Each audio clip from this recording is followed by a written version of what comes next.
அனைவருக்கும் வணக்கம். நல்ல சமூகம் உருவாகணும், அதுக்காக நான் உங்கள் பிரபாகரன் பேசுகிறேன். போதும் போதும் அப்படின்னு சொல்கிற அளவுக்கு தொடர்ச்சியாக இந்த இந்தியா பாகிஸ்தான் அட்டாக் நியூஸை கேட்டு கேட்டு நம்ம டயர்ட் ஆகிட்டோம் அப்படின்னே சொல்லலாம். அந்த அளவுக்கு நியூஸை வந்து மாற்றி மாற்றி அப்டேட்டுன்னு கொடுத்துக்கிட்டே இருக்காங்க. பட் என்ன அப்படின்னா அதில் எது உண்மையான நியூஸு, எது பொய்யான நியூஸு, எது வெரிஃபைட் நியூஸ் அப்படின்னு நம்மளால் முழுசாக தெரிஞ்சிக்க முடியறதே இல்லை. ஸோ இது சம்மந்தமாக, இந்த வார் சம்மந்தமாக என்ன நடந்துட்டுருக்கு, இந்த வெரிஃபைட் நியூஸை நம்ம ஃபாலோ பண்ணோம் அப்படின்னா எந்த சேனலை ஃபாலோ பண்ணால் அது சரியாக இருக்கும் அப்படிங்கிறத பற்றி நம்ம கூட டிஸ்கஸ் பண்ணுறதுக்காக ஒரு எக்ஸ் ஆர்மி மேன் வந்து நம்ம கூட காலில் கனெக்ட் ஆகுறாங்க.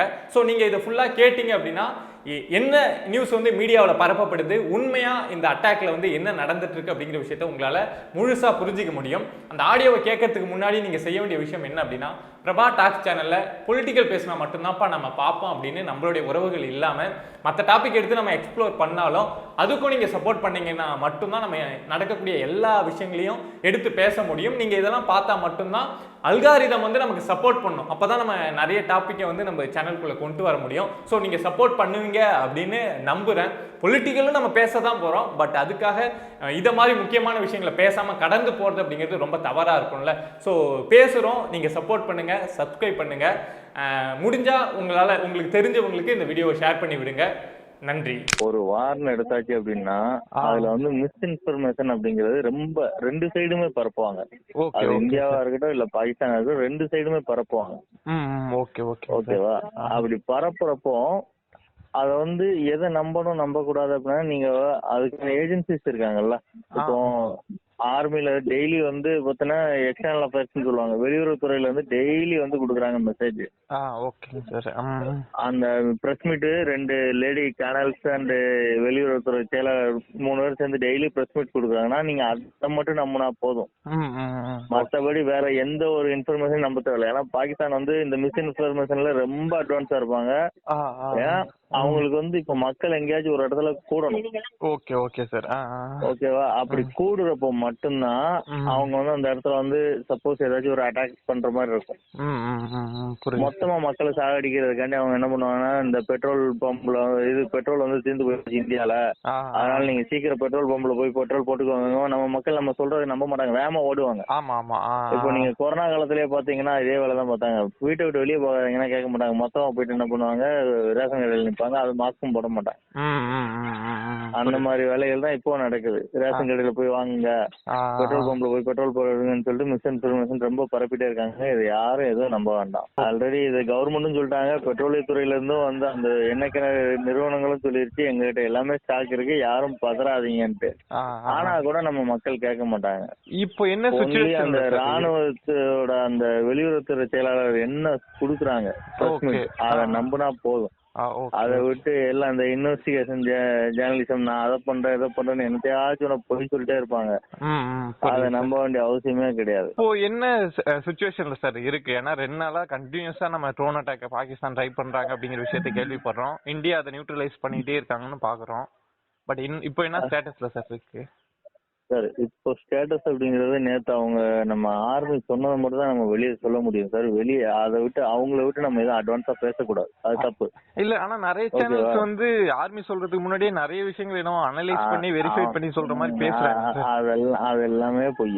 சில சேனல்ஸ் இருக்கிறாங்க வெரிஃபைடு நியூஸ் மட்டும் தான் கொடுப்பாங்க. அது மிலிட்டரி அவங்க எம்இஏன்னு சொல்ற அந்த எக்ஸ்டர்னல் அஃபேர்ஸ்ல இருந்து என்ன வெளியே வந்துச்சோ அதை மட்டும் தான் எடுத்து பேசுவாங்க. அதை விட்டு ஏதாச்சும் எக்ஸ்ட்ரா பேசிட்டீங்க இல்ல ஏதாவது தப்பா பேசிட்டீங்க அப்படின்னா தந்தி டிவிக்கு நடந்த விஷயங்கள் தான் நடக்கும். ஓகே சார், புரியுது சார். உங்களை தேச துரோக வழக்குல கைது செய்யறது கூட வாய்ப்பு இருக்கு. இது ஒன்லி இது சேட்டலைட் சேனல் மட்டும் கிடையாது. யூடியூப் சேனலா இருக்கலாம், இல்ல வாட்ஸ்அப் சேனலா இருக்கலாம். நீங்க பரப்புற ஏதாச்சும் ஒரு மிஸ்இன்ஃபர்மேஷன் உங்க மூலியமா வந்திருக்கு அப்படிங்கிறது தெரிஞ்சிச்சு அப்படின்னா உங்க மேலையும் அந்த 124A அப்படிங்கிற அந்த ஒரு தேச துரோக வழக்கு பாயும். Okay sir. இல்ல சார், இந்த ஒரு விஷயத்தை கிளாரிஃபை பண்ணணும்னு நினைச்சேன் சார். அதே மாதிரி அதான் சார், இப்போ என்ன சிச்சுவேஷன்ல சார் இருக்கு? ட்ரோன் அட்டாக் எல்லாத்தையுமே நம்ம தடுத்துட்டு இருக்கோம். பாகிஸ்தான் ஆனா விடுற மாதிரி இல்லையா? அதாவது இல்ல அவங்க வந்து என்னன்னா இப்போதைக்கு நேத்து அவங்க நம்ம எக்ஸ்டர்னல் அஃபேர்ஸ் சொன்னதுதான் சிவில் விமானங்கள், அதாவது நம்ம நார்மல் பயணிகள் விமானங்கள் இருக்குல்ல, ஆமா சார், அத பறக்க விடுறாங்க நம்ம எல்லை ஓரங்கள்ல. ஓ ஓகே ஓகே அதாவது சார். எல்லையோரங்கள் உள்ள அவங்களோட நகரங்களுக்கு இடையில அதை பறக்க விடுறப்ப என்ன ஆகும்னா, நம்ம அந்த ஃபிளைட்டு தான் பறக்குது அப்படின்னு சொல்லி நம்ம அசால்ட்டா இருக்கிற டயத்துல அவங்க ட்ரோன்ஸ் இல்ல மிசைல்ஸ் வச்சு அட்டாக் பண்ணலாம் அப்படிங்கிற ஒரு எய்ம்ல பண்ணியிருக்கிறாங்க. Okay okay but sir. அதையுமே வந்து இவங்க வந்து தடுத்து நிப்பாட்டினது மட்டும் இல்லாம ப்ரூவ் பண்ணிட்டாங்க, இந்த மாதிரி இவங்க இந்த வேலையெல்லாம் பார்த்துட்டு இருக்காங்க, இது நல்லது இல்ல, எல்லாத்துக்குமே வந்து ஒரு பொறுமைங்கிறது இருக்கு, அதை நீங்க ரொம்ப சோதிக்கிறீங்க, வேண்டாம், நாங்க வார் கண்டக்ட் பண்றதுல எங்களுக்கு ஐடியா இல்ல, அதை நீங்க ஃபோர்ஸ் பண்ணாதீங்க அப்படின்னு சொல்லி நிப்பாட்டி இருக்கிறாங்க. ஃபர்தர் எந்த ஒரு மூமெண்ட்ஸும் இல்ல இப்போதைக்கு, பார்க்கலாம் ஃபர்தர் என்ன பண்றாங்க அப்படிங்கறது. இப்போ இந்த சுச்சுவேஷன் சார், இப்போ இந்தியா வந்து ரொம்பவே சாமர்த்தியமா இந்த சுச்சுவேஷன் ஹேண்டில் பண்ணிருக்காங்க அப்படின்னு சொல்லலாம். ஆனா நம்ம எந்த அளவுக்கு நம்மளுடைய ஏர் டிஃபென்ஸ் சிஸ்டம் வந்து ஸ்ட்ராங்கா இருந்தா நம்ம இந்த அளவுக்கு பண்ணிருக்க முடியும் சார்? ஏன்னா தொடர்ந்து பாகிஸ்தான் வந்து ட்ரை பண்ணிக்கிட்டே இருக்காங்க. பட் ஒரு ட்ரோன் கூட இங்க வந்து அட்டாக் பண்ண முடியாம நம்ம தடுத்து நிறுத்தோம் அப்படின்னா நம்ம ஆர்மிட்ட என்ன சார் இருக்கு? சார் அதான் நான் சொன்னல, இது வந்து ஆக்சுவலி என்ன இருக்கு அப்படிங்கறத வெளியே சொல்லக்கூடாது. ஏன்னா இவங்க வந்து வெளியே வந்து ஒரு விஷயத்த மட்டும் தான் காட்டிட்டே இருப்பாங்க, எங்கிட்ட S-400 இருக்கு அப்படின்னு சொல்லிட்டு. ஓகே ஓகேங்க சார். ஆனா நிதர்சனமான உண்மை என்னன்னா, இதுவரைக்கும் நம்ம அதை யூஸ் பண்ணல. Okay understand sir. எல்லா சேனல்லையுமே வந்து அதைத்தான் யூஸ் பண்ணோம்னு சொல்லி பெருசா பேசியிருப்பாங்க. பட் அது இந்த மாதிரி அல்லு சில்லறைங்களுக்காண்டி எல்லாம் அதை யூஸ் பண்ண மாட்டாங்க. ஓ புரியுது சார்.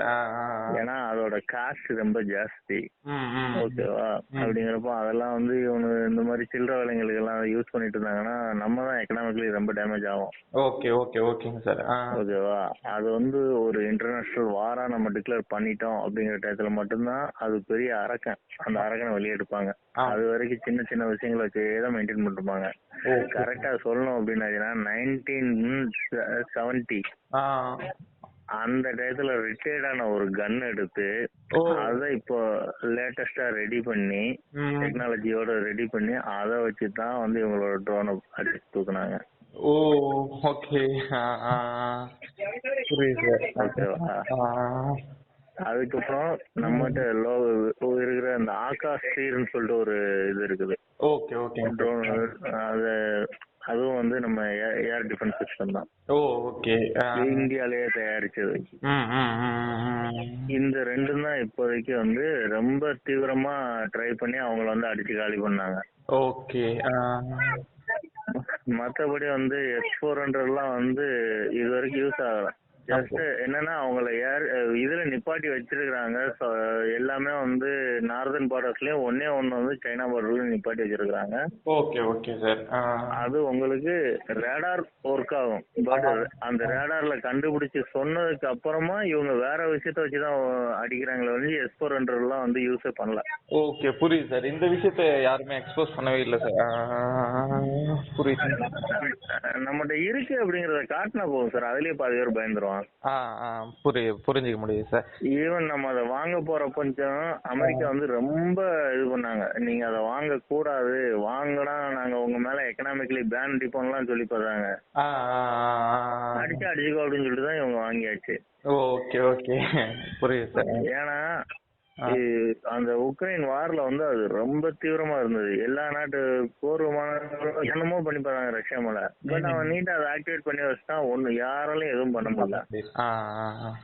அத்தனை நாடு வந்துச்சு, நேட்டோன்னு சொல்லி அத்தனை நாடு உள்ள வந்தாங்க. ஆனா இவன் சிம்பிளா அவனோட S-400 வச்சு மொத்தத்தையும் காலி பண்ணான். புரியுதுங்க சார். அதனாலதான் இன்னைக்கு பயந்துட்டு உட்கார்ந்துருக்காங்க. இது ஒரு சைடு அப்படின்னா, இன்னொரு சைடு நம்மளுக்கு போற ட்ரோனு சைனாவோட ஏர் டிஃபென்ஸ் சிஸ்டம் பாகிஸ்தான்ல ஆக்டிவேட்ல இருக்கு, ஆக்டிவேட்ல உள்ள இடத்துலயே போய் விழுது. புரியுது சார்.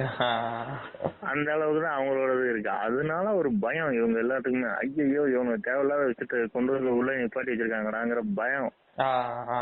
உண்மையை சொல்லலாம், அவன் பயத்துலதான் பாதி செத்துக்கிட்டு இருக்கான். நம்ம அடிக்க தேவையில்ல, இன்னொரு 4 நாள் இதே மாதிரி போதும், இன்னும் பயந்து செத்துருவான், இவன் என்ன பண்ண போறான்னு தெரியல அப்படின்னு சொல்லிட்டு. Okay okay okay sir. Sir ஃபைனலா ஒரே ஒரு கேள்வி சார். சொல்லுங்க. இல்ல சார், இப்போ இவ்வளவு நம்ம பாதுகாப்பா இருந்துமே நம்ம IPL வந்து இப்ப சஸ்பெண்ட் பண்ணிருக்காங்கல்ல சார்? சார் அது ரொம்ப நல்லது. நான் இப்ப சொன்ன விஷயம் தான், அவங்களுக்கு வந்து மக்கள் கேதரிங் தேவை, அந்த இடத்துலதான் அவங்க கொண்டு போட முடியும். Okay okay. அப்பதான் மொத்தமா சாவாங்க, ஒரு பெரிய இழப்பு வந்து கொண்டு வந்து விட முடியும் அப்படிங்கறதுக்காண்டிதான் வந்து பண்றாங்க. சோ இந்த டயத்துல வந்து கேதரிங் இருக்க கூடாது ஒண்ணு. ஓகே. ரெண்டாவது பிளாக் அவுட். உங்க சேனல் மூலியமா நான் சொல்லிக்கிறேன் மொத்த பேத்துக்கும், இந்த லைட் ஆஃப் பண்ற விஷயத்த வந்து கவர்மெண்ட் ஒன்று சொல்றாங்கன்னா அதை கம்பல்சரி கேளுங்க. இப்போ உள்ள நீங்க உங்க ஜெனரேஷன் வந்து மேக்சிமம் எதுவுமே வாரு இதெல்லாம் பார்த்திருக்க மாட்டாங்க. ஆமா சரியா? சார். அந்த அவேர்னஸ் தமிழ்நாடு சைடுல எல்லாம் அது எங்கேயோ ஒரு மூலையில நடக்குது இந்தியாவுலங்கிற மாதிரி தான். அப்படி கிடையாது. எல்லா இடத்துலயுமே அவங்க டார்கெட் வந்து ஒன்லி நார்த் தான் சொல்லவே முடியாது. திடீர்னு சவுத்துல கூட வரலாம். நம்ம தான் பெரிய ஒரு அரக்கனை நம்ம பக்கத்துலயே வச்சிருக்கோமே, கூடங்குளத்தை. ஆமா ஆமாங்க சார், ஆமாங்க சார். அப்படி எல்லாம் இருக்கிறப்போ வந்து பிளாக் அவுட் அப்படிங்கிறது கம்பல்சரி. அவங்களுக்கு டார்கெட் ஐடென்டிபிகேஷன் பண்ணவே கூடாது. புரியுது சார். அதுக்காண்டி தான் பண்றது. அத எவ்வளவு சிறப்பா பண்ணி கொடுக்குறோமோ அவ்வளவு வந்து அவங்களுக்கு ஒரு கஷ்டம் இருக்கும். டார்கெட் ஐடென்டிபிகேஷன் ஆகல அப்படின்னாச்சுன்னா அவனோட அந்த ட்ரோன்ல மட்டும்தான் லைட் இருக்கும். அப்படிங்கிறப்போ நமக்கும் அது ஈஸி. ஏன்னா மொத்தம் பிளாக் ஆயிருக்கப்போ இது இவன் யாரும் லைட் அடிச்சுட்டு வர்றான் அப்படின்னு சொல்லி செக் பண்றப்போ ஓகே அது மாட்டிக்கிறோம். நம்ம அவங்ககிட்ட மாட்ட மாட்டோம், பிளஸ் அவன் நம்மகிட்ட மாட்டிக்கிடுவான். இந்த ரெண்டு ஆக்ஷன் ஒரே டயத்துல நடக்கிறதுக்காண்டி தான் அந்த பிளாக் அவுட் பண்றது. Okay okay okay sir. ஓகேவா? அதெல்லாம் கரெக்டா பண்ணிட்டு வந்தாங்கன்னா நல்லது. அதை விட்டு வெளியே வந்து நாங்க செல்ஃபி எடுப்போம், நாங்க அப்படி பண்ணுவோம் இப்படி பண்ணுவோம்னீங்கன்னா ஒவ்வொரு விஷயத்துலயும் நீங்க எடுத்து போடுற போட்டோ, சோசியல் மீடியால போடுற போட்டோக்கு பின்னாடி உள்ள ஜியோகிராபிக்கல் கோடு போதும் அவங்களுக்கு உங்களோட லொகேஷனை ஐடென்டிபிகேஷன் பண்றதுக்கு. Okay, understand sir. ஓகேவா? அதனால தேவையில்லாத வேலைகள் பார்க்காம கவர்மெண்ட் சொல்றது என்ன சொல்றாங்களோ அதை கேட்டு இருந்தாலே போதும், முடிஞ்சு போகும். ரொம்ப நன்றி சார். இதை மாதிரி ஒரு டஃப் டைம்ல கால் அட்டன் பண்ணி உங்களோட இன்ஃபர்மேஷனை ஷேர் பண்றதுக்கு ரொம்ப நன்றி சார். இது சம்பந்தமா ஏதாவது டெவலப்மெண்ட் வந்துச்சு அப்படின்னா நான் உங்களை திரும்ப கான்டாக்ட் பண்றேன் சார்.